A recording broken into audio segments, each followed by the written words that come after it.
Денеска сме присутни на Виенскиот економски форум. Имавме учество со премиерот заедно, значи на овие атрактивни теми. Јас учествував на панелот за дигитализација на општествата и учество на дигитализацијата во развојот на економијата. Слушнавме повеќе интересни аспекти на оваа интересна тема. Мислам дека и нашето учество беше соодветно запазено, така да ги кажавме сите перспективни и можности кои што Македонија како земја ги има во оваа област. Мислам дека имаме со што да се пофалиме. Ние како земја имаме одлична инфраструктура во овој дел, а и како влада нормално ќе работиме во иднина во оваа област. Што се однесува значи до привлекувањето на младите стопанственици во делот на дигиталните индустрии, владата во своите програми и во мерките кои што ги предложи и кои што сега се нели на анализа и кои што ќе бидат владина политика до крајот на ноември, има значителен број на мерки кои што ги поттикнуваат младите инвеститори да инвестираат во оваа област, во областа на дигиталните индустрии и тоа да развиваат мали и средни предпријатија, како и предпријатија кои што ќе бидат атрактирани од меѓународниот пазар да дојдат како странски инвеститори во Република Македонија.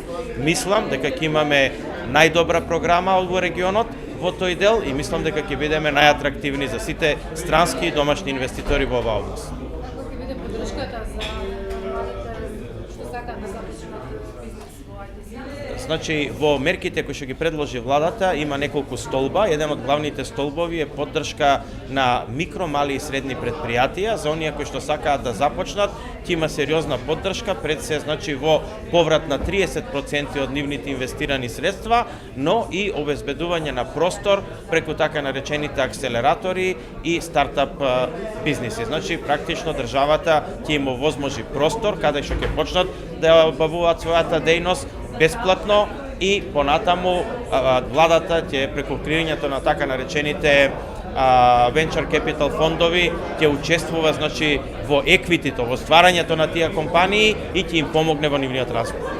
Значи да, ќе се отворат повеќе простор за странски инвестиции и за инвестирање значи во слободните бесцарински зони, меѓутоа и за инвестирање секаде низ државата, бидејќи новата програма апсолутно не прави разлика во делот на поддршката, дали тие се одвиваат значи дали дејноста се одвива во бесцаринските зони или се одвива на било кој дел од територијата на Република Македонија. Благодарам.